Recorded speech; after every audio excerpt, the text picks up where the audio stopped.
Good morning. My name is Cathy, and I am an alcoholic. I do have experience with this work and these steps with a Big Book Step Study sponsor and a loving God, and I am actively working my program of recovery, and that includes making amends, working with others, practicing all the steps on a daily basis to the best of my willingness and ability, and love the opportunity to be here and be of service. No, thank you for asking me, but thank you also for being such a great source as a fellow, and all of you. It's really very nice. So, let's see. Let me tell you about.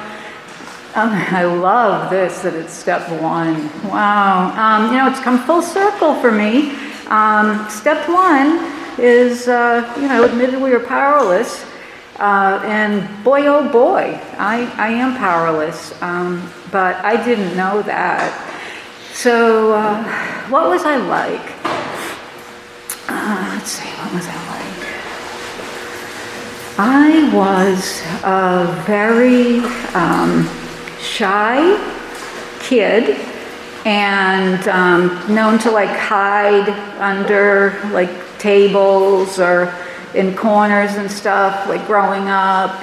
School, I was to sit in the front and answer the questions right, but I was terrified inside. And I was the third girl in my family, and I was born in 1959. And at that point in time, as well, it was kind of, I don't know, sometimes too, I guess it's really a big deal to have a male first, and that kind of legacy to carry on the last name, and everything was, I think, more traditional. So what I became aware of early was there was something wrong with me. And when I look back at pictures and stuff, it's interesting because it's my baby picture, plus I have a very expressive look, but I'm like this. Oh, you know what I mean? It's literally, oh my God, what's going on with that kid? And a lot of them, very strange looking, or scared, or whatever, or very compliant and cowering. You know what I mean? That kind of thing. So, in the home that I grew up in, there was a lot of domestic violence. And my parents got married very young. I think my mom was 17. And she had 3 kids by the time she was, 17 plus 5. That's how old she was. And so, the experiences that set the path as I go along and have kind of this tumultuous background where, again, for me, I thought I was the only person that had this kind of stuff going on. The other thing was my parents got divorced. And so getting divorced, and it was this was the drama. My father, I grew up in a relatively small town at the time, Marlboro. My father had an affair with our babysitter, who was 20 years younger, or whatever, I don't know how many. And the interesting thing, want to hear about a resentment? Her name was Kathleen with a K. And whatever her last name was with an F, okay? And so when they ended up getting married, but anyways, short form, it was a talking point for sure, and there was a lot of animosity between my mother because of that. And I know she did her own thing too, as you discover later on, but the climate, what I'm describing that I grew up in, it was very much ugh. So my way of coping was when I could either listen to music, rock, wander around, jump off things, or eat something. That seemed to, satiate me on some level. And then, but there wasn't always food. So, and so let me, not there wasn't always food, and we grew up in the Appalachian Trail. No, it wasn't like that. It's like you wanted me to eat asparagus. Or there was spaghetti or spinach, something I wouldn't eat. Imagine that. How horrible, especially if it came in a can. But at the same token, kind of set the stage. So as I got into junior high school, I discovered alcohol. And this is where the story picks up. So first at weddings, they put all those, I love those lovely wine glasses with, like, I don't know, let's say it's a table of 12 and nobody's drinking them or half them on. Like I just went like right around, and me and my pantyhose, however old I was, did a header down the stairs, and nobody noticed. I caught the bouquet, and this, I'm talking preteen, this event. And so right out of the box, I'm acting up when I drink. That's what I did a lot of. And so that went to, in order for me to like go to a dance, go to a whatever party, we had parties all the time out in the bushes or wherever you go, and or everybody meets in the car, and we probably, I don't know if they still do that, but that's what we did anyways. And I would just ingest whatever anybody had, whatever I could get my hands on. And the other piece was that when I got to be 16, I was going into clubs because I looked like my 5-year-old sister. 5 years older than me sister, so she let me use her ID. And I liked going to bands and whatnot. And, again, I get in a lot of trouble. So immediately drinking to excess, immediately blacking out, falling down, ending up in really bad places, and then I turned 18. Like, I'm still not even an adult.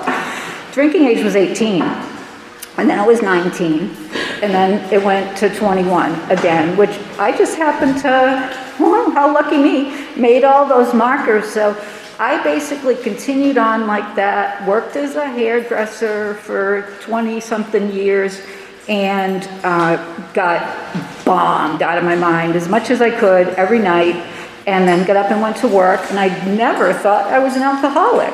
I thought I like to party.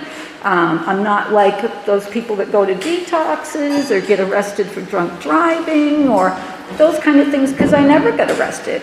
I got pulled over a lot, but they let me go, and so I'm like, oh, whatever. Had no sense of, certainly no sense of responsibility or safety, but, once that alcohol was in, and it also included from, basically high school, freshman, to age 40, I think, maybe 38 or 40, I'm going to go with, drugs. And in terms of, singleness of use, AA has one purpose. We talk about alcohol and alcohol use so people can identify. A lot of people have other issues as well, and you can get help for that as well. And there also are other places that I've tried too, but I never really fully embraced, like I kind of thought I was a drug addict, but I didn't really think I was an alcoholic. But that's another story. But I hid things really well. I'm a real sneaky person, and I lie like, oh my God, it's just running right out of my mouth. Years and years of practice. So here I am, doing whatever. Life took me to age, I don't know, I guess I was 38, yeah. And that's not when I got to AA. That's when I got into my first 12-step program. And that is where I saw the 12 steps and got the kind of like premise of it. I had gotten an AA pamphlet before, and like I feel like there was like a lot of questions you had to answer, and I'm like, yeah, okay, go. But it didn't really make a next step for me. The last place I really wanted to go was to AA. Although, a good story, I did get to AA on a date, which is true, that as working for a hairdresser, one of my clients that I went for a date with, yeah, that's what I did, and he ended up taking me to an AA meeting. And they put me in the beginners meeting, but at the time I didn't understand where I was. But long story short, that didn't stick. I just thought I was there for him. And so when I was ready, which was, again, 4 years sober, 4 years not drinking, not taking drugs, eating clean as a whistle, and having a real interesting personal life at that time, but also that's part of steps 8 and 9, I guess. But we're gonna get to step 1 here, the powerlessness of this. So in my travels of going to this 12-step group, I was like on the circuit. I had my pictures of how like wonderful I was, and you'll be able to guess where I was. But anyways, and like go to this one and that one. I had lots of friends and sponsoring lots of people. And this guy came to the meeting that one of my friends had said, "You have to hear this guy, Cathy. You have to hear this guy." So I'm like, okay. So Bob, I love Bob. Bob, who is a individual that practices this way of life, was at a 12-step meeting and was talking about the phenomena of craving. And my ears perked up. I'm like, phenomena of craving? What is he talking about? I've been to big book meetings, and I don't think that's in there. I'm saying this to myself. So when I got home, because Bob's message really had depth and weight, and Bob really looked great, and he had he really was. He was beaming. So I looked in my book, and I'm like, dumbass. All I was reading was the stories, and again, whatever, and that's okay. That's where I was at. You know what I mean? I wasn't drinking. And I was not hurting myself for the most part. So in any event, hearing about the phenomena of craving resonated with me, as well as the allergy. And I started to talk to Bob, and he also had keyed us into these types of meetings. And so Leominster was the first meeting that I had gone to. And Leominster meeting, I walked in there, and I'm like, oh my God. There were a lot of men in there. And I'm like, wow, this is great, okay. That's just where I was at. Where I was going, there were just a lot of women. You know what I mean? After 4 years of listening, I don't know. Again, I wasn't hurt. It was good. It was really good, but this was like something different. But what was even better was I didn't have to talk.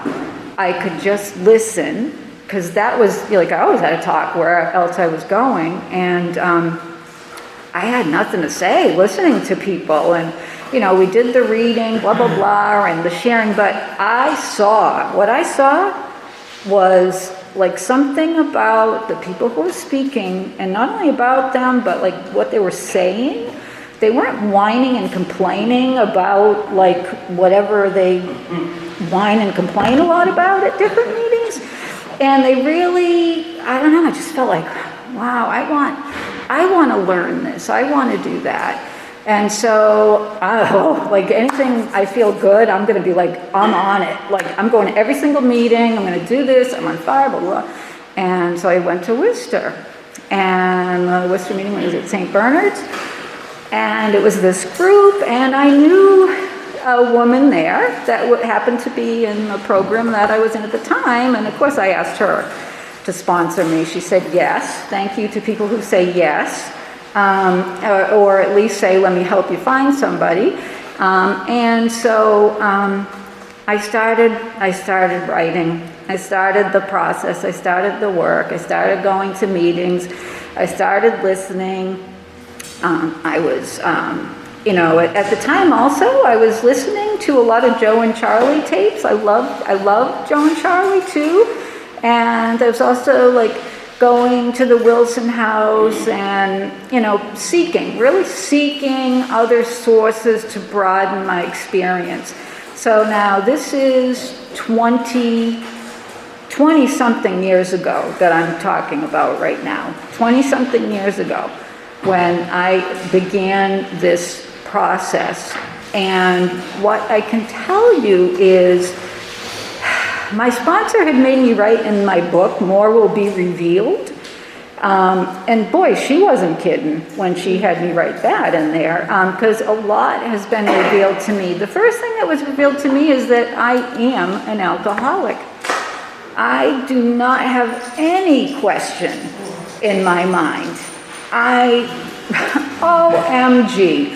This helps, the phenomenon of craving, this is talking about the physical aspects of introduce alcohol and let's see what happens. What happens to Cathy isn't normal. It's not normal. It's like a light goes off. Like, woo, I love it. I loved it. I just loved it. And there was not, I'm a pig. I'd drink the whole thing. We'd buy a bottle, the whole bottle. Let's say you buy a bottle of Ouzo. We drank that whole bottle of Ouzo. It's not like you have a little drink or whatever. It's like, okay, tonight we're going to the package store. Think of the money I spent. Plus, you had to have the case of the beer, and it's like, I like Heineken and Labatt's, and you get to shots, and it's like, I like stuff. So different times it talks about changing your brand or your environment. It's like, I wasn't changing my brand or my environment to try to cut down. No, I'm looking for what tastes really good and gives me the best buzz. And then I'm gonna go out in public and just let loose. And that's pretty much what I did. For me, letting loose was listening to music, going to clubs, dancing, that kind of stuff. Loved it. So the reality is, when you live like that for years, it takes a toll. You know what I mean? And at the time within my life, it's like, I got married. I've just done some really, not the best judgment things, but basically married a coworker who was gay,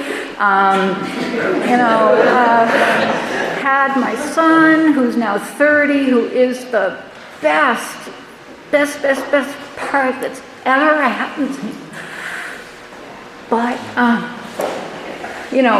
6 weeks after he was born, my partner came home and had found out he had HIV. And so, whoa, you know what I mean? That was 30 years ago. You know what I mean? Things were a little different. It effed me up in ways that, oh my God, but I thank God did not, the grace of God wasn't infected. Needless to say, all bets were off for me in terms of any connection with this man, other than trying to be like, oh my God, I hope he doesn't die. I thought he was going to drop dead any minute for 30 years. That's not how it was, you know what I mean? But it was, I needed to check out a lot. I mastered dissociation to a all new level. Woo, that's just the beginning. But what I can say to you is finding this outline, this program, this way of life that another woman gave me her time, and I could come to meetings like this and just sit and listen and take in the positivity and hear things that I could identify with. And I'm like, okay, so people can change. And I did believe in God when all along, but I didn't believe God would help me. Because my mother told me that something like God punishes children for their parents' sins. And so I thought, you motherfucker, you know what I mean? Like, all this shit that's happening to me is because of, and like, okay, whatever. Getting many resentments, and I'm still a resentment machine as far as that goes. But as far as having a way to live, and this starts to touch on that because they don't want to scare people away. They're just saying find a power. There's a power that is bigger than me or you or anybody. Maybe it's our collective just all sitting together and thinking positive thoughts is that power. Whatever that power is, this reading is saying we got to clear up the physical part so we're able to get to we'll talk more about it, the mental part. And I took umbrage to that mental defective thing. Bob says all the time when he introduces himself. So if you know who I'm talking about. Hi, I'm Bob. And some people get pissed. I don't care. I think it's funny. He is a mental defective, and so am I. But, as far as that goes, that can be off-putting because I thought, I am smart, and I am smart. Because I could get things done, you know what I mean? Like I could do my own divorce, or I could file my own bankruptcy, or I could manage a business, or blah, blah, blah, you know what I mean? Like anything I could try to figure out, and that's what I tried to do when I came to AA. Give me the instructions, and I'll see you later. You know what I mean? Like I'll figure this out. I can figure this out. The problem is, the alcoholism centers in our mind. So if it's in my mind, I can't figure it out because I can't see the truth. I have trouble with that. I can't see the truth. I have to have it reflected back to me, or like 6 different ways to go, oh, gee, maybe, I did something here, or maybe I'm an alcoholic. It's like everybody else is like, my mother had said to me one time when she was in my presence, and she said, Cathy, something happens to you after the 3rd drink. And I'm like, okay, I don't know I think I know what she meant. It was probably the behavior. But the truth is, something happened to me the minute the alcohol got in my system. It's soothing, it's like just kicks it into gear. But see, here's the problem. I can't put it in my system because I don't know what will happen if I do. I can think I know what will happen, but my history shows me that once I start, I don't know how that ends. You know what I mean? And I do not, in any way, shape, or form, want to go back to that. So how do I continue to keep this gift which I was freely given by being available to the God of my understanding, staying connected to God, staying connected to this program. There were times I was, very distant from God. Things happen again, like when, people died, blah, blah, blah, somebody from this meeting. I was pissed. But at the same token, it's like, we have natural consequences for the behaviors that we choose. And what I've learned is that God loves me. God accepts me unconditionally. God's got my picture on his refrigerator if he had one. You know what I mean? So, that's okay to feel loved. There was one day that I was listening to music, and I used to always think, oh, poor me, you know what I mean? My father ignored me, blah, blah, blah. And I didn't have any special someone to think this love song to. And while it was playing, I realized God was always in the background loving me, and it felt good. I could hear that at a different time, and I would probably think, boy, is that lame. But it is what it is. So, step 1 is admitting that I am powerless and that I am an alcoholic, and that on a daily basis I am willing and I take the action to not ingest alcohol. And there are other things I can't ingest. There's other things I can't do. There's other things I shouldn't do, but I do. And it's, more will be revealed, you know. I'm a hot mess, but I'm way more. I'm so stable, like in ways that, you know, I'm really grateful today. I am meeting my 30-year-old son for lunch, and I'm making his amends. And I'm really stoked, because it didn't occur to me I owed him that, because he was 7, you know what I mean? And then But the truth is, I did a lot of stuff and traveled a lot of miles, let's leave it that way, and while he was a kid coming along for the ride, yeah? And so I'm going to do that. And why do we do stuff and keep being open? That was the other plug I had about continuing to come, continuing to have a home group, continuing to be willing to be uncomfortable and go do service somewhere when you really don't want to do it. And, you know, continuing to stick around and listen to somebody when, you know, you're like, oh, not that frick again. You know what I mean? Because we all think weird things or different things, or maybe not always the first thought is something really wonderful. But, you know, it's really interesting. This transformation that this is tipping us off to, that we talk more about, it really does change your way of thinking. I would have never believed it.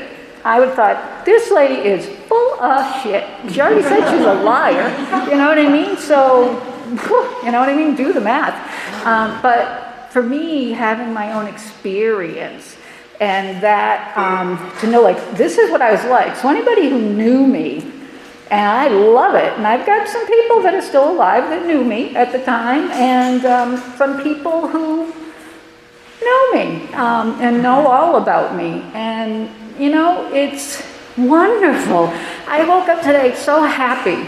I felt so happy, you know. I'm like, just inside, and that's the spirit. But see, for me, when it talks about our temperament and whatnot, I can get happy and get really excited, and then get like, oh, woo, you know what I mean? It's like I have to try to stay calm. Don't do too much, but it's like, oh man, I'm on fire. So I can't wait to hear you, and I really appreciate you all being here with your masks on and sticking with this group, and I can't wait to hear from you.